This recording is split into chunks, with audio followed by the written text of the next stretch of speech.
What's up guys, and I just got my hands on the third Galaxy Note 10 model. Yes, this is the Note 10 Lite that we talked about so much in the leaks and rumors. It is finally here, and it's time we take a deep look at this phone. Now before I begin, I want to give a huge shout out to Wondershare's PDF Element. PDF Element 7 is an all-in-one smart PDF editor which offers the easiest way to create, edit, and sign PDF documents on both Windows and Mac. It's packing tons of features, and the best part that I like about it is that it's very simple to use. I personally deal with PDF files all the time, and having the extra customization tools is pretty great. One of my favorite features with the PDF Element is that it allows me to add sticky notes when I'm reading a book. It also let me change the background of PDF, which is pretty cool. On top of that, it allows you to convert your PDF file into various formats such as Word or Excel. It's definitely the best Acrobat alternative out there. So check out PDF Element 7. If you use my special link, which is in the description, you will get 70% off. Okay, so it's been years since Samsung has launched a cheaper Galaxy Note version. The last time we have seen that happen is back when Samsung introduced the Note 3 Neo. Fast forward to now, it definitely makes sense for this type of phone to exist because Samsung flagship phones are getting really expensive, and quite frankly, not a lot of people can afford these phones at that high price. So Samsung has to introduce something cheaper and affordable, and that's why they introduced the Note 10 Lite. It may be cheaper, but in a way it's actually better than any Galaxy Note phone ever made. I mean, if we talk about the battery size, it's got 4500 mAh, which is even bigger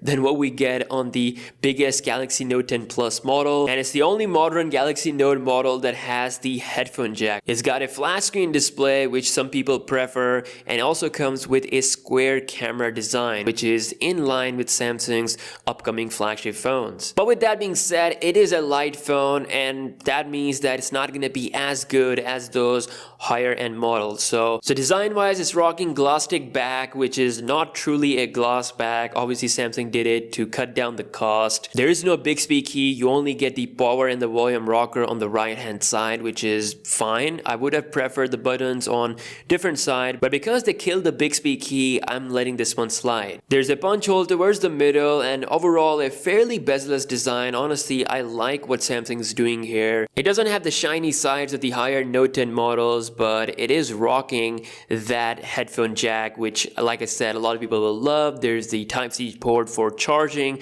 speaker grill, and then you also get the S Pen, which is one of the main reasons why a lot of people would go with this phone. You're getting the modern S Pen functionality at a cheap price. The S Pen is Bluetooth powered, so you're getting all the features of the Galaxy Note 9. It's only missing the gestures of the Galaxy Note 10 and Note 10 Plus S Pen, but apart from that, it is definitely the same S Pen performance that you would get on the flagship Note 10 models. Because it's the Lite model, Samsung is not using its dynamic OLED panel. Instead, it's having a 1080p OLED panel. It's still a pretty sharp 1080p display, very bright outdoors. I have seen no issue at all, and obviously it's gonna help a lot with battery as well, since it's not such a high quality panel. Viewing angles are pretty good. Watching videos is a good experience. As always, Samsung delivers when it comes to the display, even with its cheaper phones. It's rocking an optical fingerprint scanner instead of the 3D one which you see on the Galaxy Note 10 and the Note 10 Plus, so it's not gonna be as fast, and it's also not gonna work through water or dust if it's on your display. So another light decision that Samsung made with this phone is that they actually went with Exynos 9810 of the Galaxy Note 9. That is a 1.5-year-old chipset that first came out with Galaxy S9. I mean, it gets the job done, but honestly, Samsung should have gone with the Snapdragon 855 like they did with the S10 Lite. It doesn't really make any sense for them to go with the last gen chipset. With that being said, the performance on this phone feels really good. I've not seen any lag whatsoever. If you guys want to see a speed test, be sure to comment down below. It's got 6GB of RAM, and if you want to go higher, you can have up to 8GB of RAM variant. It's rocking Android 10 based One UI 2.0 out of the box. I've done a full video on all the features.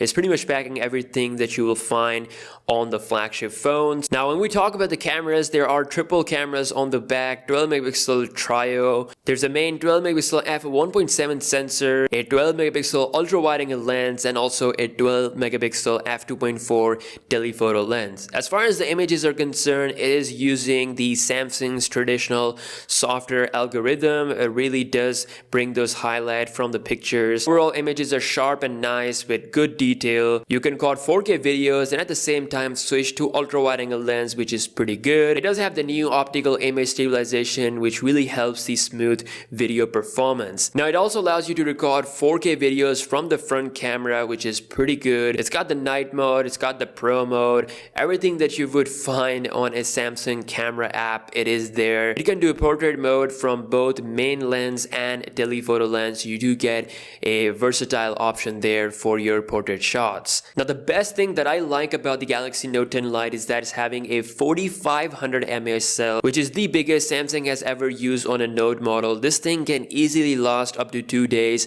without any problem. The first impression wise, the Note 10 Lite is a great phone. Anyone who's looking for a flagship S Pen experience at a cheaper price, this is the one to go with. The initial pricing for the Note 10 Lite is $500. It's not going to come to United States, but it is coming to India and probably UK and other markets pretty soon. You can actually find the same hardware on the Galaxy Note 9 for about $100 cheaper, so that's the option as well. The Note 9 just got its final Android 10 update. Afterwards, it's not going to receive any more big software updates, so if you go with the Note 10 Lite, at least you get 2 years of software support. Of course, there's ultra wide angle lens that you will miss out on. While it does have a 1080p display, it does have a newer design look compared to the Note 9, which feels a bit outdated in my opinion. But yeah, Note 10 Lite, it's a bit confusing, but if you are in it for the Note at cheap price, this is the one to go for. Let me know your thoughts in the comment section below. I will be doing a video on the S10 Lite pretty soon. And yeah, if you're new here, be sure to subscribe and I'll see you guys in the next one. Peace out.